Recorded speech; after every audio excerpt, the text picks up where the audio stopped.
బండారు శ్రీనివాసరావు గారు ఉన్నారు, కొత్తపేట నియోజకవర్గం జనసేన పార్టీ ఇన్ఛార్జ్. శ్రీనివాసరావు గారు గుడ్ మార్నింగ్ అండి. గుడ్ మార్నింగ్ సార్ బొమ్మనాయుడు గారు, మీకు ప్యానెల్లో ఉన్న సభ్యులందరికీ కూడా నమస్కారాలండి.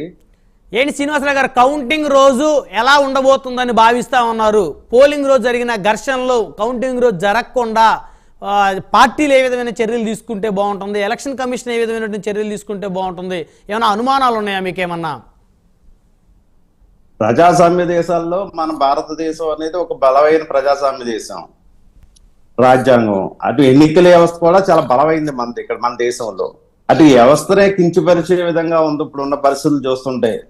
మొన్న మాచర్లలో జరిగింది, మీరు తెలుసా, పోలింగ్ రోజు జరిగింది. పినిల్ ఎమ్మెల్యే ఈవీఎంలు కూడా బద్దలు కొడతామంటే ఒక బాధ్యతమైన పదవిలో ఉండి అయినా ఈవీఎంలు కూడా బద్దలు కొట్టి మళ్ళీ ఆ వీడియోలు బయటకు వచ్చి వాళ్ళ మీద చర్య తీసుకుంటే అది కూడా తప్పు. అంటే ఎన్నికల వ్యవస్థని వీళ్ళు ప్రశ్నించే స్థాయిలో ఉన్నారు. ఎంత దుర్మార్గంగా ఉందంటే ఈ 5 ఏళ్ళు ఒక రాక్షస పాలన నడిపారు. ఎన్నికల వ్యవస్థను కూడా ఈ రోజు ప్రశ్నించే స్థాయి. రాజ్యాంగంలో మనకి ఎన్నికల వ్యవస్థ అనేది చాలా గౌరవప్రదమైనది. అటువంటి గౌరవప్రదమైన ఎన్నికల వ్యవస్థను ఎలా ప్రశ్నిస్తూ ఉన్నారు. మన ఎన్నికల కమిషన్ CEO ముఖేష్ కుమార్ మీనా గారు తీసుకున్న చర్యలు కూడా అధికారుల మీద చర్యలు తీసుకుంటే కూడా తప్పు అనే ఒక భావన కలిగిస్తూ వీళ్ళు రాజ్యాంగ వ్యవస్థనే ప్రశ్నిస్తూ ఉంది ప్రస్తుతం ఉన్న వైసీపీ ప్రభుత్వం. అయితే అంటే నిర్ణయాలు కూడా తీసుకోకూడదు, ప్రశ్నించకూడదు, యాక్షన్ తీసుకోకూడదు. ముందు మేము చేసిన తప్ప రైట్ అనేది చెప్పడం మానేసి అక్కడో జరిగింది అది ఎందుకు మీరు చేయలేదు, ఇది ఎందుకు చేయలేదు అని చెప్పి ఎదురు ప్రశ్నించడం తప్ప ఎన్నికల కమిషన్ ని వీళ్ళు ఎక్కడా కూడా తప్పును ఒప్పుకోరు. మళ్ళీ ఇప్పుడు ఏమంటున్నారు, ఎన్నికల కమిషన్ మీనా గారు ప్రకటించారు మన గత 2 రోజులుగా కౌంటింగ్ సమయంలో ఎటువంటి అల్లర్లు జరిగినా వాటి మీద కఠినమైన చర్యలు తీసుకుంటామని ప్రకటించినా కూడా మన ప్రభుత్వ సలహాదారుడు ఆయన సజ్జల రామకృష్ణారెడ్డి గారు, ఆయన అసలు ప్రభుత్వ సలహాదారుడా వైసీపీ పార్టీ సలహాదారుడు తెలియదు.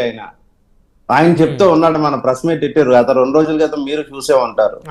మీరు మెత్తగా ఉంటే కుదరదు, కౌంటింగ్ లో దౌర్జన్యం చేసే అవసరం అయితే మనం ఖండించాలి, బెదిరించాలి, బలమైన వాళ్ళు వెళ్ళండి, దెబ్బలాడి వాళ్ళు తప్ప రూల్స్ గురించి పట్టించుకోకూడదు, రూల్స్ ప్రకారం వెళ్ళాలంటే జరగవు అన్ని కూడా అని ఎంత ఘోరంగా సలహాలు ఇస్తున్నాడంటే, ఒక బాధ్యతమైన ప్రభుత్వ సలహాదారుడిగా ఉండి ఒక పార్టీకి పనిచేస్తూ మళ్ళీ ఆయన ఇచ్చే సలహాలు ఏంటంటే ప్రెస్ మీట్లలో మీరు దౌర్జన్యాలు చేయండి అంటే ఎన్నికల వ్యవస్థను కించపరిచే విధంగా చాలా దారుణంగా ఈయన ఇచ్చిన ఏంటంటే చాలా దారుణంగా ఉంది.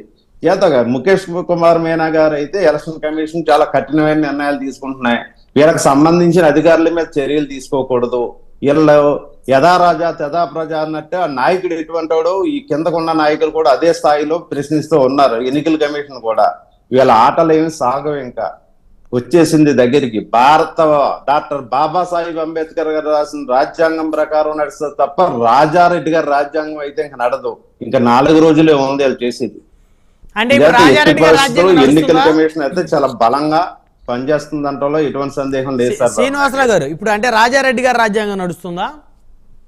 మరి నడిచిందిగా. ఎన్నికల కమిషన్ ప్రశ్నించడం అంటే దుర్మార్గమే కదా సార్. ఎన్నికల కమిషన్ అంటే ఏంటి, మనం గౌరవించే ఒక రాజ్యాంగం, జ్యుడిషియరీ, దీన్ని కూడా మనం ఎప్పుడు గౌరవిస్తాం. అటువంటి వ్యవస్థనే ఎలా ప్రశ్నిస్తున్నారంటే ఏదో మేనేజ్ చేసేసారు అనేసి దాన్ని వ్యవస్థను కించపరిచే విధంగా వీళ్ళు మాట్లాడుతున్నారంటే చాలా ఘోరం అనేది చెప్పాలి ఈ వైసీపీ వాళ్ళు. దాని వెంట తీవ్రంగా ఖండిస్తున్నాం. ఎన్నికల కమిషన్ పూర్తి నమ్మకం ఉంది, న్యాయం జరుగుతుందనే భావిస్తున్నాం. ఎన్డీఏ ప్రజాస్వామ్యాన్ని అపహాస్యం చేస్తుంది ఈ ఎన్డీఏ పార్టీలు. వీళ్ళు ప్రజల ఓట్లను మభ్యపెట్టారు, ప్రజల్ని అదేవిధంగా ఎన్ని డబ్బులు ఇచ్చినా ఎంత మభ్యపెట్టినా ప్రజలు మాత్రం మాకే ఓటేశారు అనేది ఇప్పుడు వారు మాట్లాడుతున్నారు. వారు నిరాశ నిస్పృహలతో ఉన్నారు సార్. ప్రభుత్వం పోతుంది అని ఒక ఆలోచనకు వచ్చేసారు ఆల్రెడీ. అది పోతుందనే ఆలోచనతో దీని మీద ఎవరి మీద ఇయ్యాలి నెపం, ఈ ఎన్డీఏ కూటమి అన్యాయం చేసింది, ఏదో ఎన్నికల కమిషన్ సపోర్ట్ చేసేసింది, ఏదో ఒకళ్ళ మీద గెంటేయటం కోసం వాళ్ళ వాటమని అంగీకరిస్తున్నారు పరోక్షంగా తప్ప వాళ్ళైతే ఇవన్నీ కరెక్ట్ కాదు. వాళ్ళ వాటమని అంగీకరించినట్టే వాళ్ళ మాట్లాడే మాటలు చూస్తుంటే ప్రజాస్వామ్యాన్ని అపహాస్యం చేసేది వాళ్ళే. చూసాం ఆ వీడియోలు డైరెక్ట్ పినిల్ రామకృష్ణారెడ్డి గారు చేసిన కానీ అల్లర్లు కానీ. అంటే ఆ వీడియోని ఇంకా పూర్తిగా పరిశీలించాల్సి ఉంది. అది అంతవరకే వచ్చింది బయటికి, ఆ ముందు జరిగింది రాలేదు, ఆ తర్వాత జరిగినటువంటి వీడియో రాలేదు, ఎలక్షన్ కమిషన్ అసలు రిలీజ్ చేయలేదు. ఆ వీడియో ఎక్కడి నుంచి వచ్చింది అనేది వారి అభిప్రాయం. వారు మాట్లాడుతున్న మాటలు కూడా అవే. వీడియో ఎక్కడి నుంచి వచ్చినది అది నిజమా కాదా అనేది అడగాలి తప్ప అది ఎదురు ప్రశ్నించడం కాదు. అవసరమైతే ఎన్నికల కమిషన్ వాళ్ళ పెట్టుకుని ఇది కావాలంటే మాకు ముందు ఏం జరిగింది ఏంటనేది అక్కడ తెలుస్తూ ఉంది. ఆ బద్దలు కొట్టిన ఈవీఎంలో కూడా మనం చూసాం, ఇంచుమించు కింద పేపర్స్ ఏ పడి ఉంటే సోషల్ మీడియాలో తిరుగుతున్నాయి. ఒక 30 ఓట్లు ఉంటే 26 ఓట్లు 24 ఓట్లు తెలుగుదేశానికి, 6 ఓట్లు వైసీపీకి పడ్డాయి. అంటే ఎంత వ్యతిరేకత, ప్రభుత్వ వ్యతిరేకత ఉన్నదనేది ఆ స్లిప్పుల్లోనే అర్థమవుతూ ఉంది. దాన్ని తట్టుకోలేక ఈవీఎంలు బద్దలు కొట్టడం తప్ప వేరే కాదని చెప్పాలి. అందులోని వాళ్ళ అడ్డాలయ్యి పూర్వం నుంచి మా అడ్డాలో మేము శాసించింది అని జరిగే మాచర్ల అటువంటి నియోజకవర్గాల్లోనే ఎలా ఉందంటే రాష్ట్రంలో ఏ స్థాయిలో ఉందో పరిస్థితి ఒకసారి అర్థం చేసుకోండి బామ్మేనాడు. సో ఇప్పుడు గోదావరి జిల్లాలో ఎలా ఉంది పరిస్థితి?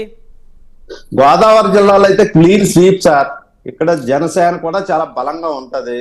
అవును, తెలుగుదేశం, జనసేన, బీజేపీ కూటమి క్లీన్ స్వీప్. ఈ 2 జిల్లాల్లో అయితే నాకు తెలిసి ఒక్క సీటు కూడా వైసీపీకి వస్తుందని అయితే అనిపించట్లా. ఎందుకంటే చాలా వేవ్ కనపడ్డది, విపరీతమైన ప్రభుత్వ వ్యతిరేకత వేవ్. మేము స్థానికంగా ప్రజల్లో తిరిగినప్పుడు చాలా విపరీతమైన వేవ్ కనపడ్డది. ఏదో క్లీన్ స్వీప్ అవుతుంది ఇక్కడ ఈ జిల్లాల్లో అయితే. ఓకే, 34 స్థానాలు 2 జిల్లాల మీద ఉంది. తప్పకుండా 34 కూడా వచ్చేస్తాయండి. ఆయన ఒకటి తప్పితే తప్ప ఎక్కడైనా తప్ప అది కూడా అలా కూడా నేనైతే క్లీన్ స్వీప్ అనుకున్న వేవ్ కనపడ్డది. ప్రజల్లో ఒక మార్పు కనపడ్డది. మనం చేసేది కాదు అది ప్రజల్లో ఒక మార్పు వచ్చింది. ప్రభుత్వ వ్యతిరేకత కనపడ్డది. మేము తిరిగిన రోజా పోలింగ్ రోజు కానీ అన్ని కూడా. సో మొత్తానికి కూటమికి ఎక్కువ ఛాన్స్ ఉందంటారు. చెప్పండి సార్. కూటమికి ఎక్కువ ఛాన్స్ ఉందంటారు.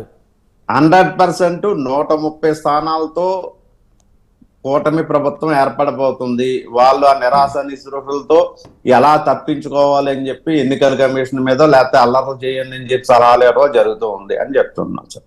సో అందుకని మొదటి నుంచి ఒక ప్లాన్డ్గా ఎలక్షన్ కమిషన్ మీద నిందలేస్తా, ఇక్కడ ఏదో జరిగిపోయింది, కూటమి వాళ్ళు రిగ్గింగ్ చేశారు, లేకపోతే వాళ్ళు దౌర్జన్యం చేశారు, ఎలక్షన్ కమిషన్ కూడా వాళ్ళకే సపోర్ట్గా ఉంది, వాళ్ళు బీజేపీతో కలిసిన తర్వాత ఎలక్షన్ కమిషన్ వాళ్ళకి ఇంకా మద్దతుగా మారిపోయిందని రకరకాల ప్రచారాలు ఏవైతే ఉన్నాయో అవి ముందస్తుగా, అంటే వాళ్ళు ఓడిపోతున్నామని చెప్పేసి ముందుగా తెలుసుకొని రేపొద్దున ఈ అంశాల మీద నెపాన్ని నెట్టడం కోసం మేము అయితే నెప్పడం కోసం కార్యకర్తల్ని మెంటల్ గా ప్రిపేర్ చేసేస్తూ ఉన్నారన్నమాట వాళ్ళు.